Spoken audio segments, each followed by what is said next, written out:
Well, hello and welcome back, my friends, to another episode of Business Besties Live. I am here live with my friend Kara, my business bestie in life, right? Like for reals. We're real business For besties, real. and my sister in Christ, which I love. Excited to see you here today, my friend, and excited to really bring in a conversation. We decided we are going to do what you call it, a series. We are going to roll this thing into a series talking about the cycle of selling. The selling cycle, actually, I flipped those two words. The selling cycle. We're talking content, conversations, and conversions over the next couple of weeks. So really excited to unpack this with you guys.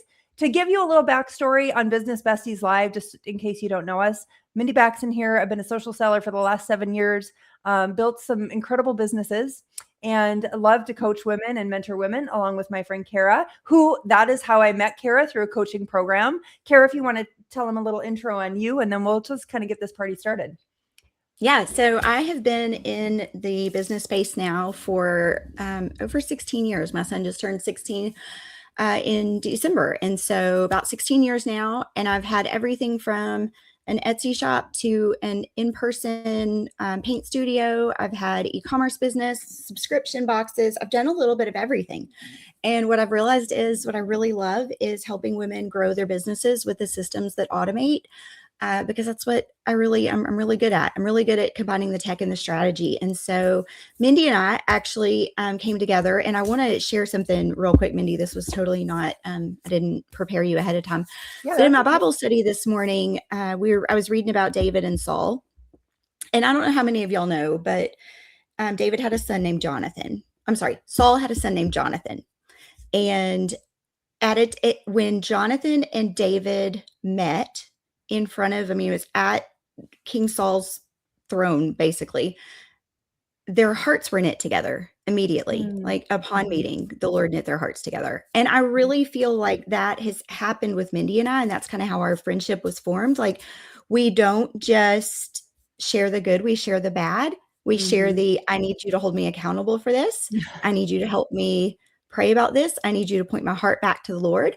And so whenever Mindy and I are talking to you, it's coming from a place of like real, raw friendship, where we hold each other accountable, we call each other out. And that's what true business besties can do for each other. And especially if you're sisters in Christ. So that's a word, I think, for someone this morning. And, when I was reading this morning, I was reading a book that had a lot of scripture in it. It was about that. And it said, if you don't have that in your life, ask God for it. Ask God for your Jonathan, because he is faithful and he will provide. So for one of you today that's listening and you're like, I love the Lord, I want to find someone to do this business, this partnership, I want to do this with someone. Ask the Lord to give you that person, because he's faithful and he will. And welcome to Business Besties Live. Really, like, this is also why when Kara and I were on the phone, a couple, I don't know, whenever it was, weeks ago, we're at episode 9 now. We've been doing this for a little while. It was like we were having all these great conversations and kind of like solving the problems here in the world of online selling. And that's why I was like, you know what? We need to really share this with people. So like, welcome to the fold. Like, you guys get to come into the fold here and listen to these real conversations that she and I typically had just one-on-one, and wanted to bring it to you guys. And so anyways, as you get here, do say hello. Don't be shy. We'd love to see who you are, where you're tuning in from. Let us know. And how long have you been in business? I also love to know that as well. So yesterday we were doing a mastermind call. Kara and I we launched Unstuck and Unstoppable in January. Not to get into all of this, because I want to get into the training, but that launch of that 5-day, it was a 5-day free boot camp. You can now get it on demand. It was super foundational. From that came this launch of this mastermind called To Activate. My point in saying all that, and we'll give you all the, drop Unstuck in the comments if you want to take a look at that. We'll talk about that later. But this mastermind call yesterday really prompted this series, because with all the people we've coached, together collectively, we've taken over 3,800 coaching calls, which is wild. And it grows by the day. I was just going to say, and actually we probably should up that number, because we've taken a lot more since then. But anyways, we've taken a lot of these calls, and there's something very common. There's a very common theme between the women that we coach. And it's like, they don't know what the next step would be. If somebody said yes to their offer, like what does the next steps look like? And so we've coached on this. And Kara, if you want to kind of unpack this too, before we get into the nuts and bolts of it. this is something we really need to talk about, the Yeah. sales cycle. So, and we're gonna kind of back this like to the very beginning. Mindy is a direct seller. She also does coaching. So two completely different products, right? You've got one tangible product that she can, literally bring and show and tell you all about it and sell it. And then she's got another product that's not as tangible, but it is just as valuable. Those can sometimes be harder for people if you're launching a business around a coaching product, around, like, we've got a girl that's doing a painting, subscription and course. We've got somebody else who helps people style themselves. That's not, while yes, there's people are seeing things, you talk about those in a different way, and you have to do some audience research and fact finding in order to be able to sell those things. Your physical products sell a whole lot easier than these more intellectual property type products, right? Yeah. And so we have to treat them different ways. And so that's what we kind of want to talk about today is, if you, depending on where you're at, the sales cycle is going to look a little bit different from you, and your content's going to need to look a little bit different. Yeah. So good. And so what I see on my end of things is that there are a lot of people really trying to jump into conversations like right out of the gates. They just want to start selling product and have this conversation and like fast forward the sales cycle. What do you see kind of on your end, Kara? So, and I just had a call with someone about this yesterday. They want to invest and build out their systems before they ever know what their audience is willing to pay for. Ooh, let's dig right into that. That leads right into conversation. Actually, that leads right into the first part of this series. We're going to talk about content and the importance of creating content, obviously from a social selling side of things. But Kara, go ahead and start in that content piece that you were talking with this person about yesterday, wanting to build this whole system. Kara you could have booked her. You could have booked her on your high package. You could have built out the system, but let's talk about that conversation you had and get into content. And go ahead. Well, and I want to back up just a little bit too, because what we see, Mindy and I've seen ladies waste significant amounts of money and spend it before they were ready. And so we both have a heart for, friend, we want you to walk through the right steps. Don't overinvest. Don't invest in the wrong things at the wrong time. And that's actually how our mastermind was kind of formed. There's no training portal, nothing like that. So it's very affordable, and it's just to help you with the next step. If it's time for you to invest, we're going to let you know this is the time to invest. This is what you need to build next. But a lot of times people just want to rush in and they want to, spend $8,000 on a business coach that's going to teach them strategy. And then they want to invest another $10,000 in building their systems before they've ever had a conversation with their audience and know, is this product actually going to sell? So our heart is helping you build it in the right order so that you don't live with that regret of, oh my gosh, I've just invested all this money and I'm sitting on nothing. I've got nothing to show for it except an empty bank account and a credit card bill.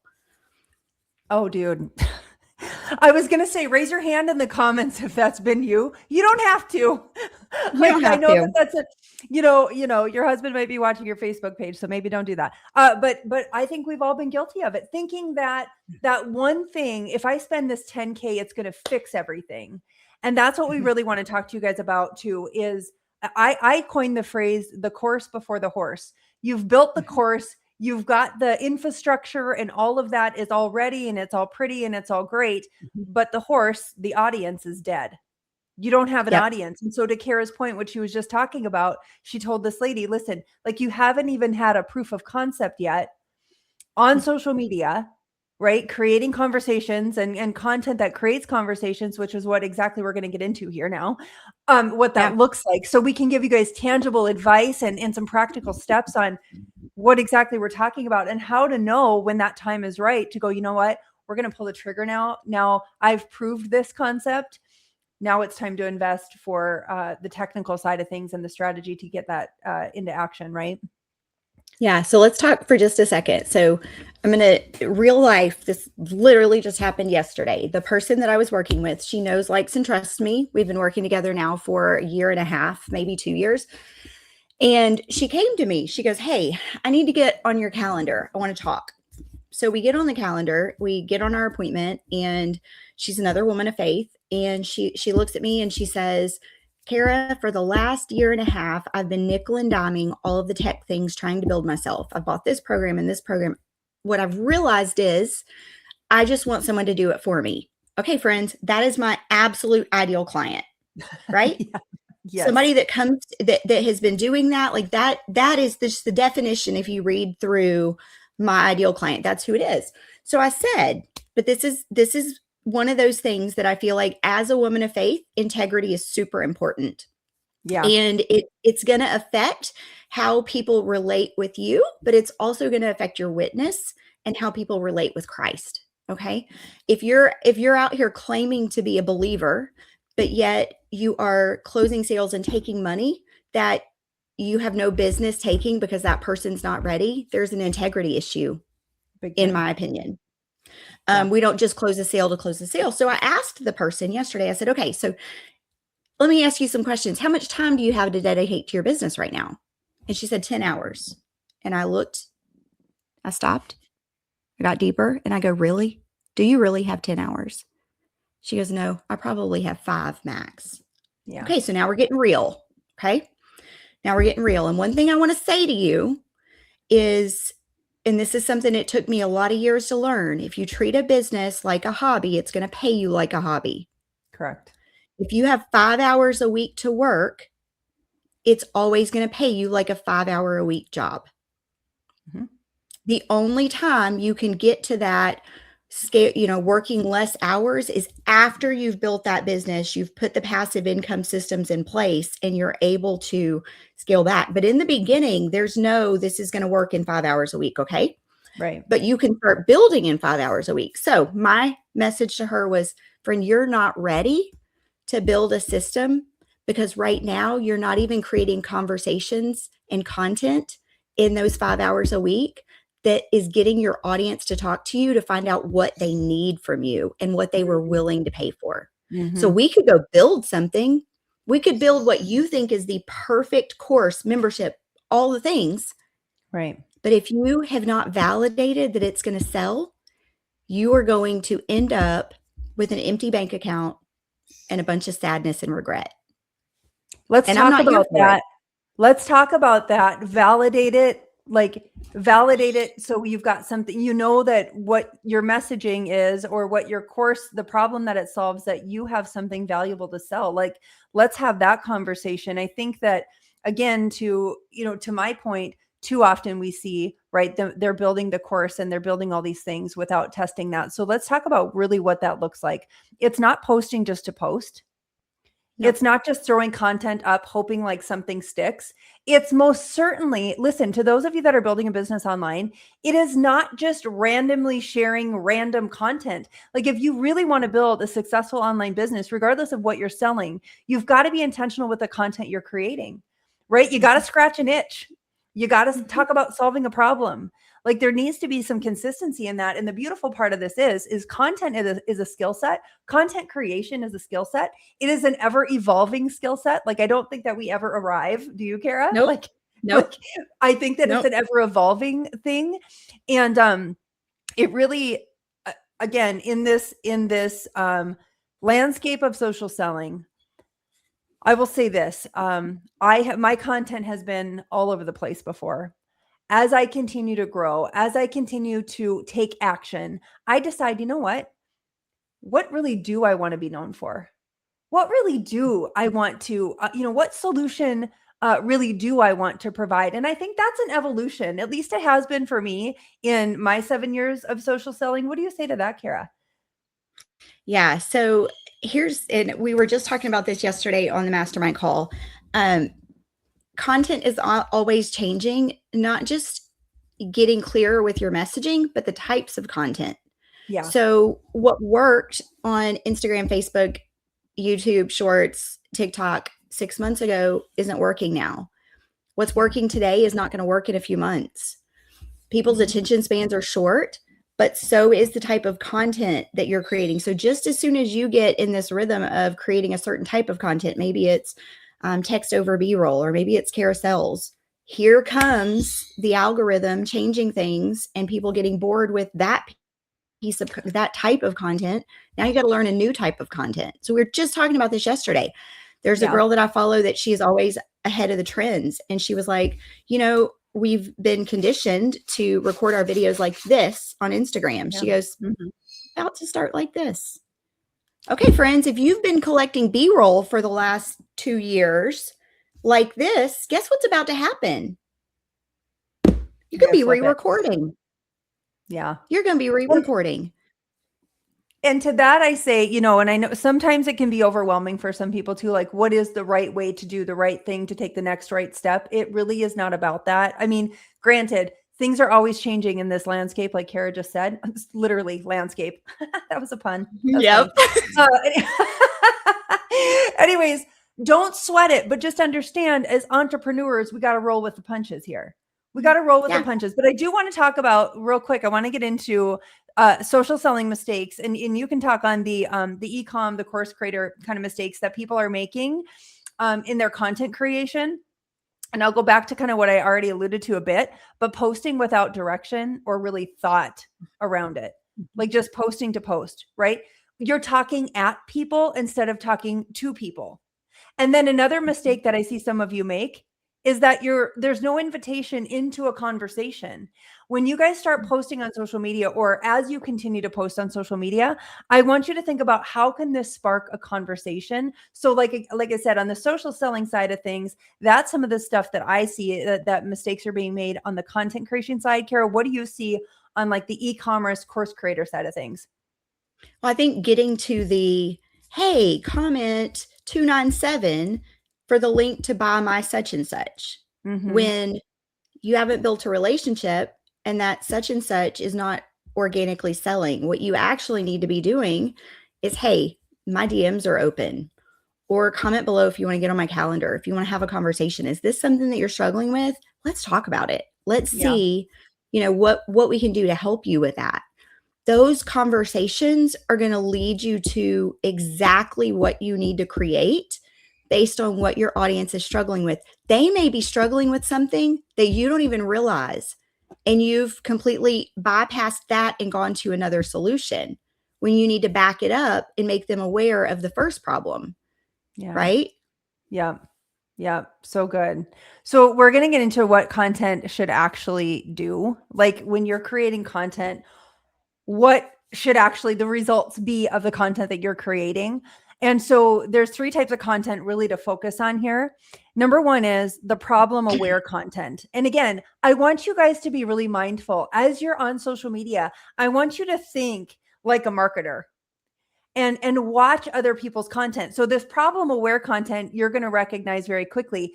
They are speaking to what you're feeling. Have you ever read a post, or like somebody's been on a reel talking to you and you're like, they just totally read my mail. That was exactly what I was feeling. And what typically happens, it prompts you to make a movement. It prompts you to go, yeah, I want what they have, right? So there's this problem aware content that I really want you guys to think about as you're creating content. What problem does my ideal client have? If you have that ideal client kind of figured out, and how can I speak to that? Right. So that's one piece of content to focus on. Kara, do you want to take number 2? Yeah. Well, and I want to say too, that piece of content needs to activate them. They need to, we talked about this last week, they need to feel it in their body. Yeah. And the only way you're going to get that visceral with your content is having conversations, having somebody say, I did this and this didn't work. That then becomes the piece of content. So those conversations, turn all of those conversations into your future content. So relatable story content, let them see themselves in you, right? So if you've overcome this, or if your clients have overcome this, tell the stories that show there's a way out. Yeah. And you're the one that's going to help them get there. Yeah. And I want to add to that too, because I know, again, I kind of handle like the mindset piece of like, right. I come in from a mindset perspective going, I know some of you are like, but wait a minute, I have to be vulnerable. Like I thought I had to show up perfectly. Perfectly doesn't sell. Perfectly doesn't relate. Nobody is perfect. Jesus Christ was the only perfect one, right? Like we aren't. We're far from it. And that vulnerability piece, my friends, when you are vulnerable with your people to go, you know what, this is what I walked through. I was where you were at. And here's how I overcame it. Here are the 3 steps that helped me get through it. That kind of content is fire, right? Yep. Yeah. 100%. And another thing right now, we talked a little bit about this last week, but friends, if you're relying on AI to create all of your content, text, images, all the things, people are scrolling right past it because they're viewing it as AI. So your voice needs to be heard. I created a piece of content this week, and it's funny. One of the girls that follows me, she was like, "You just said that out loud." And the next day I created another piece and she goes, "Wow, like that was bold." And but that is what your content should do. It should stop your ideal audience in their tracks, and they should be problem aware. They should know that you're the solution to that. And then I think that goes into the next part. What should it do, Mindy? Conversation starting content. That's number 3 is conversation starting content. You want to create content that creates conversations. Why? Well, because you want to uncover, like you want to find the need behind the need. This is a training that I was, I forget. So I'd love to give credit to whoever talked about the need behind the need. But if you're not asking questions, how do you know if your product is a good fit? How do you know if your service is a good fit? You don't. How do you actually know? This is a posture, right? This is a heart posture for me. How do I know that that's actually somebody I want to work with? Because I don't want to work with everyone. I've learned that lesson. So if I'm not asking good questions, right? If I'm not inviting a response, you are missing out on, well, you're missing out on obviously creating sales, which again, if those of us that are in business, I don't know if anybody's in business to not make money, but I think that, I feel confident in saying that obviously when you ask these good questions, you can uncover whether or not your product is a fit, whether or not you want to work with them, and whether or not you're going to close the sale. Right. Yep. Yeah. So, yeah. And I want to just say this too, and I know we're a little over time, but when you're in business for yourself, it's the hardest thing you ever do, in my opinion. Like aside from raising teenagers, it's the hardest thing I've ever done. Be an entrepreneur, they said. It'll be fun, they said. But in saying that, there are times I want you to pass up the sale. Yeah. So that you can protect your peace. And that's where these conversations come in. That's where you can make sure that the customers that you're signing are in alignment with who you are, who you want to serve, and that it's going to protect your peace. Because there's nothing worse than having to fire a client because they are not, not respectful, not kind. Like you can determine a lot of that up front, and you can say no to things. So make sure that like you're using some discretion and you're actually validating that, yeah, I do. This is a really good client for me. Yeah, very much so. That's so good. So really, I just kind of like wrap this up and put a bow on it, you guys. It really starts with creating intentional content that leads into conversations. I really want you guys to be mindful, like I said, of the 3 types of content to focus on: the problem aware, the relatable story content, and the conversation starting content. So super important. There was something else I wanted to touch on real quick too, but I know we're over and I don't want to take too much time. So action steps. So here's what we want you to do. Okay. We want you to pick one problem that your audience has, and we want you to create 3 posts about it. 1 teaching, 1 story, 1 question. There you go. Do that the next week, post those 3 pieces of content, and then let us know how it goes. Yeah. And here's the thing. Once you start having conversations, use those exact conversations to go through that process again, because every one of those is going to get you deeper and deeper and deeper and closer to that exact messaging that's going to activate that ideal buyer. That's so good. So in that being said, if your business is feeling really stuck right now, I want you to take a look at your content, reevaluate your content, see what's working. And like Kara said, implement these 3 steps and report back to us, because it's all data, right, Kara? It's all data. All data. What's working, what's not. Yeah. Yeah. Yep. So good. So one more thing before we go. So we mentioned Unstuck and Unstoppable, 5-day boot camp. It fills the gaps that we watched 3,800 coaching calls later entrepreneurs had. They had a little bit of education from here and a little bit from here, but they didn't have the business foundation. We are so passionate that this is going to get you results, and it's the only way to get into our mastermind. But that being said, it's $97, 5 days, you get full access. We recommend you do one day at a time and you do the homework. But when you finish it, if you decide you want to join the mastermind and you've completed your homework, we give you your $97 back. That's how much we believe in that boot camp. So if that is something that feels like it would be a good next fit, if these conversations, if you want to just get real, Unstuck is your next best stop. Yeah, just go ahead and comment Unstuck in the comments wherever you're at. A comment Unstuck and we'll get you the link to that, because man, 5 days of fire right there. It was so good. So many great ahas and good results from that. It was just awesome. Prepare yourself for some homework. Like I said, we love you guys, but we're going to be tough on you because this business is not easy, right? But I will say, we had people by day 3 that were already making sales based on the changes that they made day 1 and day 2. Yeah. There you go. Thanks for that. All right, friends. Well, that is it for now. Until next time, we'll see you back here, same time, same place for Business Besties Live. I hope this was valuable. If it was, drop a little hashtag value in the comments. And thanks so much for watching. We'll catch you next time. Bye for now. Bye.